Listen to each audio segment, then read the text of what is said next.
Hello friends, ओम श्री गणेशाय नमः। आप सभी का स्वागत है आपके अपने यूट्यूब चैनल पर। फ्रेंड्स, आज हम आपको इस वीडियो में बताने जा रहे हैं साल 2021 की वट सावित्री व्रत की शुभ मुहूर्त, पूजा विधि और घर पर वट सावित्री व्रत की पूजा करने की सरल विधि के बारे में, और वट सावित्री व्रत की पौराणिक व्रत कथा, महत्व और उपाय के बारे में। फ्रेंड्स, वीडियो शुरू करने से पहले आपसे रिक्वेस्ट है, अगर आप हमारे चैनल पर नए हैं और आपने अभी तक चैनल को सब्सक्राइब नहीं किया है तो प्लीज़ सब्सक्राइब कीजिएगा चैनल को, साथ ही प्रेस कीजिएगा बेल आइकन को, जिससे नए वीडियो से रिलेटेड नोटिफिकेशन आपको तुरंत प्राप्त हो सके। और वीडियो पसंद आने पर वीडियो को लाइक और शेयर जरूर कीजिएगा ताकि सभी भक्तों को इस वीडियो का लाभ प्राप्त हो सके। और कमेंट बॉक्स में ओम श्री गणेशाय नमः जरूर लिखिएगा। अखंड सौभाग्य की प्राप्ति के लिए वट सावित्री व्रत हर साल ज्येष्ठ मास की अमावस्या को रखा जाता है। इस साल वट सावित्री व्रत 10 जून 2021 को है। धार्मिक मान्यताओं के अनुसार जो व्रती सच्चे मन से इस व्रत को करते हैं, उनकी सभी मनोकामनाएं शीघ्र ही पूर्ण होती है और साथ ही उनके पति को लंबी आयु प्राप्त होती है। कई जगह पर इस व्रत को ज्येष्ठ पूर्णिमा के दिन भी रखा जाता है। मान्यता है कि इस दिन माता सावित्री ने अपने दृढ़ संकल्प और श्रद्धा से यमराज द्वारा अपने मृत पति सत्यवान के प्राण वापस पाए थे। इसलिए महिलाओं के लिए यह व्रत बेहद ही फलदायी माना जाता है। इस दिन सुहागन महिलाएं पूरा श्रृंगार कर वट वृक्ष की पूजा करती हैं। वट वृक्ष की जड़ में भगवान ब्रह्मा, तने में भगवान विष्णु, पर डालियों और पत्तों में भगवान शिव का निवास होता है। महिलाएं इस दिन यम देवता की भी पूजा करती हैं। फ्रेंड्स, अब आइए जानते हैं वट सावित्री व्रत के शुभ मुहूर्त के बारे में। हिंदू पंचांग के अनुसार इस बार वट सावित्री व्रत 10 जून 2021 गुरुवार के दिन है।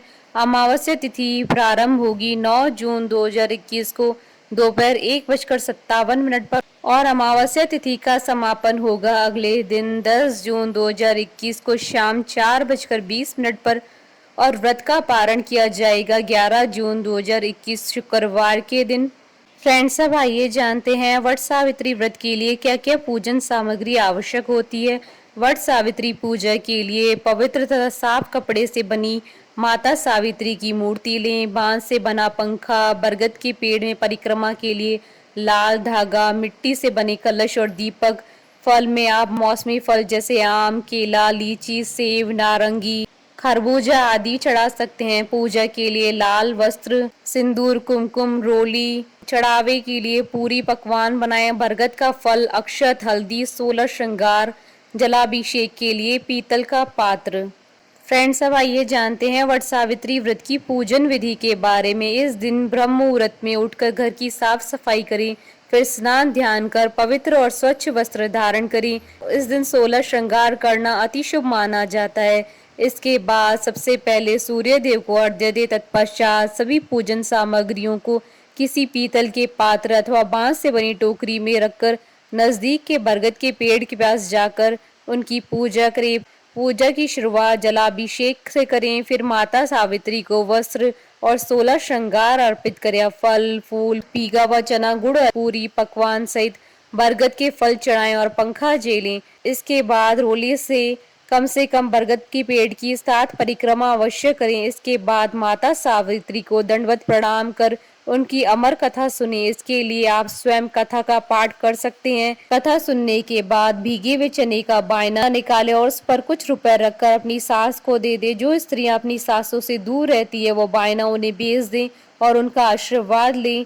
पूजा समाप्ति के पश्चात ब्राह्मणों को वस्त्र और फल आदि का दान करें। वट वृक्ष का पूजन समाप्त होने के बाद आप अपने घर आकर पति को बांस का पंखा झेलें और उन्हें पानी पिलाएं। पति को पानी पिलाने के बाद दिन भर निर्जला उपवास रखें और शाम में आरती अर्चना करें। अगले दिन नित्य कर्मों की पूजा को संपन्न कर 11 चने और वट वृक्ष की लाल रंग की कली को पानी से निकलकर अपना व्रत संपन्न करें। फ्रेंड्स, अब आइए जानते हैं घर पर वट सावित्री व्रत के पूजन करने की विधि के बारे में। वट के 5 पत्र डालकर कलश स्थापित करें। वट पत्र न होने पर कपड़े के पट्टे पर चंदन, रोली से ब्रह्मा सावित्री बनाकर अथवा कागज पर छपा हुआ वट सावित्री पट्टा ले सकते हैं। स्नान श्रृंगार करने के बाद श्रृंगार सामग्री का लावा, चंदन, रोली, फल, नैवेद्य आदि रखकर दीप जलाते हुए व्रत का संकल्प करें। कलश में 1 लोटा शुद्ध जल, हल्दी, अक्षत आदि अर्पित करें। कलश पर 7 बार कलावा लपेटे और 11 परिक्रमा करें। आरती के बाद ओम सावित्री देव्य नमः मंत्र का जाप करें। दान सामग्री ब्राह्मणों को देकर आशीर्वाद प्राप्त करें।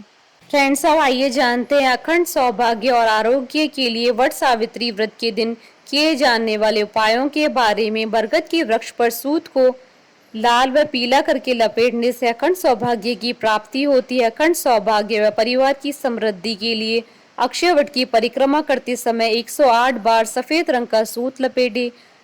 बरगद के वृक्ष की जड़ में मीठी लस्सी या मीठा दही चढ़ाने से मंगल, शनि, राहु जैसे ग्रह शांत होते हैं। फ्रेंड्स, अब आइए आरंभ करें वट सावित्री व्रत की पौराणिक कथा। देवी पार्वती जी ने कहा, हे देवताओं के भी देवता, जगत के पति शंकर भगवान, प्रभास क्षेत्र में स्थित ब्रह्मा जी की प्रिया जो सावित्री देवी है, उनका चरित्र आप मुझसे कहिए, जो उनके व्रत का महात्म हो और उनके संबंध का इतिहास हो, एवं जो स्त्रियों के पतिव्रत्य को देने वाला, सौभाग्यदायक और महान उदय करने वाला हो। तब शंकर भगवान ने कहा, हे महादेवी, प्रभास क्षेत्र में स्थित सावित्री के असाधारण चरित्र को मैं तुमसे कहता हूँ। हे माहेश्वरी, सावित्री स्थल नामक स्थान में राजकन्या सावित्री ने जिस प्रकार से उत्तम वट सावित्री व्रत का पालन किया। भद्र देश में एक धर्मात्मा राजा रहता था जो सभी प्राणियों के हित में तत्पर रहता था। उसका नाम अश्वपति था। धर्मात्मा, क्षमाशील, सत्यवादी होने पर भी राजा संतान रहित था। एक समय वह राजा प्रभास क्षेत्र में यात्रा करते हुए पहुंचा और सावित्री स्थल पर आ गया। वहां पर राजा ने अपनी रानी के साथ इस व्रत को किया, जो सावित्री व्रत नाम से प्रसिद्ध सभी प्रकार की कामनाओं को पूर्ण करने वाला है। भूर्भुवस्व, इस मंत्र की साक्षात मूर्ति बनकर स्थित श्री ब्रह्मा जी की प्रिया सावित्री देवी उस राजा पर प्रसन्न हुई। कमंडल को धारण करने वाली वह सावित्री देवी दर्शन देने के बाद पुनः अदृश्य हो गई। लेकिन देवी के दर्शन के पुण्य से कुछ दिनों के बाद राजा अशोपति के घर देवी के समान रूप वाली कन्या का जन्म हुआ, जो देवी सावित्री के अंश से उत्पन्न हुई थी। देवी सावित्री की प्रसन्नता से प्राप्त तथा सावित्री की पूजा करने के बाद उत्पन्न कन्या का नाम भी सावित्री रखा गया। वह राजकन्या देवी लक्ष्मी के समान शोभित होती हुई बड़ी होने लगी और धीरे धीरे सुकोमल अंगों वाली वह कन्या यौवन अवस्था को प्राप्त हुई। नगरवासी उस कन्या को देखकर यही समझते थे कि वह कोई देव कन्या है। कमल के समान विशाल नेत्रों वाली एवं तेज से अग्नि के समान प्रज्वलित होती भी वह सावित्री महर्षि भृगु द्वारा कहे हुए सावित्री व्रत को करने लगी। लक्ष्मी के समान सुशोभित होने वाली वह कन्या एक दिन देवी सावित्री की पूजा के बाद पिता के पास खड़ी हो गई। उस समय पुत्री की युवावस्था को प्राप्त हुई देखकर राजा ने मंत्रियों से सलाह किया। इसके बाद राजा ने सावित्री से कहा, हे पुत्री, तुम्हें योग्य वर को देने का समय आ गया है। मुझसे कोई तुम्हें मांगने के लिए भी नहीं आता और मैं भी विचार करने पर तुम्हारी आत्मा के अनुरूप वर को नहीं पा रहा हूँ। अतः हे पुत्री, देवताओं के निकट मैं जिस तरह से निंदनीय ना हूँ वैसा तुम करो। मैंने धर्मशास्त्र में पढ़ा और सुना भी है कि यदि पिता के गृह में रहती हुई विवाह के पहले ही जो कन्या रजोधर्म से युक्त हो जाती है, उसके पिता को बड़ा पाप लगता है। इसलिए हे पुत्री, मैं तुमको भेज रहा हूँ कि तुम स्वयं ही अपने योग्य वर ढूंढ लो। वृद्ध मंत्रियों के साथ शीघ्र जाओ और मेरी बात को मानो। इसके बाद आप जैसा कहते हैं वैसा ही होगा। ऐसा कहकर सावित्री घर से निकलकर राज ऋषियों के साथ तपोवन की ओर चल पड़ी और वहां पहुंचकर माननीय वृद्ध जनों को प्रणाम करके सभी तीर्थों और आश्रमों में जाकर पुनः मंत्रियों के साथ सावित्री अपने महल को लौट आई। यहाँ सावित्री ने पिताजी के साथ देवर्षि नारद जी को बैठे देखा। आसन पर बैठे हुए नारद जी को प्रणाम करके मुस्कुराती हुई जिस कार्य के लिए वन में गई थी सारी बातें कहने लगी। सावित्री बोली, हे नारद जी, शाल्व देश में धर्मात्मा दुम्तसेन नाम से विख्यात एक क्षत्रिय राजा हैं, जो देव योग से नेत्रहीन हो गए हैं। रुक्मी नामक उनके एक सामंत ने उनसे राजपाट छीन लिया है। वह अपने पुत्र और पत्नी के साथ वन में रह रहे हैं। उनका पुत्र सत्यवादी और धर्मात्मा है। उसे ही मैंने अपने पति के रूप में वरण किया है। नारद जी सावित्री के वचनों को सुनकर बोल पड़े कि हे राजन, सावित्री ने यह बड़ा कष्टप्रद कार्य कर डाला। बाल बुद्धि होने से इसने केवल गुणवान समझकर सत्यवान को वरण कर लिया। सत्यवान मिट्टी के घोड़े बनाता है और घोड़े का चित्र भी बनाता है। इसे उसे चित्राश्व भी कहते हैं। सत्यवान दान और गुण में रंती देव के शिष्य के समान है। ब्राह्मणों की रक्षा करने वाला है और सत्यवादी भी है। राजा यताति के समान उदार, चंद्रमा के समान प्रिय लगने वाला है। रूप में दूसरे अश्विनी कुमार के समान और दुम्तसेन के समान बलवान है, लेकिन उसमें केवल एक दोष है, दूसरा कोई नहीं कि सत्यवान आज से ठीक 1 वर्ष पर शीर्णायु हो जाने से देह त्याग कर देगा। इस प्रकार नारद जी की बात सुनकर राज्य कन्या सावित्री ने राजा से कहा, राजा, लोग किसी से एक बार कोई बात कहते हैं, ब्रह्मवेता एक ही बार कहते हैं और एक ही बार कन्या दी जाती है। ये तीनों कर्म एक ही बार किए जाते हैं, बार बार नहीं। दीर्घायु हो या अल्पायु, गुणवान हो या निर्गुण, वर को एक ही बार वरण कर लिया, अब वह दूसरे वर को वरण नहीं करूंगी।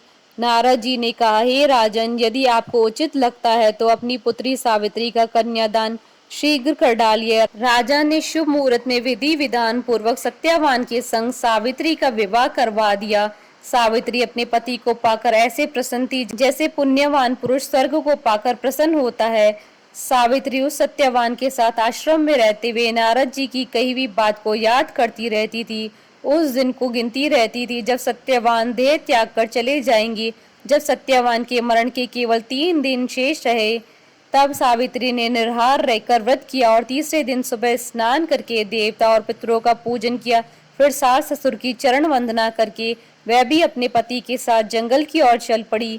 जंगल में लकड़ी काटते काटते अचानक से सत्यवान के सिर में दर्द होने लगा। सावित्री ने कहा कि आप कुछ देर मेरी गोद में सिर रखकर सो जाइए, फिर हम आश्रम की ओर चलेंगे। जैसे ही सत्यवान सावित्री की गोद में लेटे, वैसे ही सावित्री ने देखा कि वह सांवले पिंगल वर्ण वाले किरीटधारी पीत वस्त्र पहने हुए साक्षात सूर्य के समान उदित हुए पुरुष उनके सामने खड़े हैं। सावित्री ने उन्हें प्रणाम किया और उनसे पूछा कि आप कौन है। इस पर यमराज ने कहा कि मैं प्राणियों के लिए भयंकर और कर्मानुसार उनका उचित दंड देने वाला यम हूँ।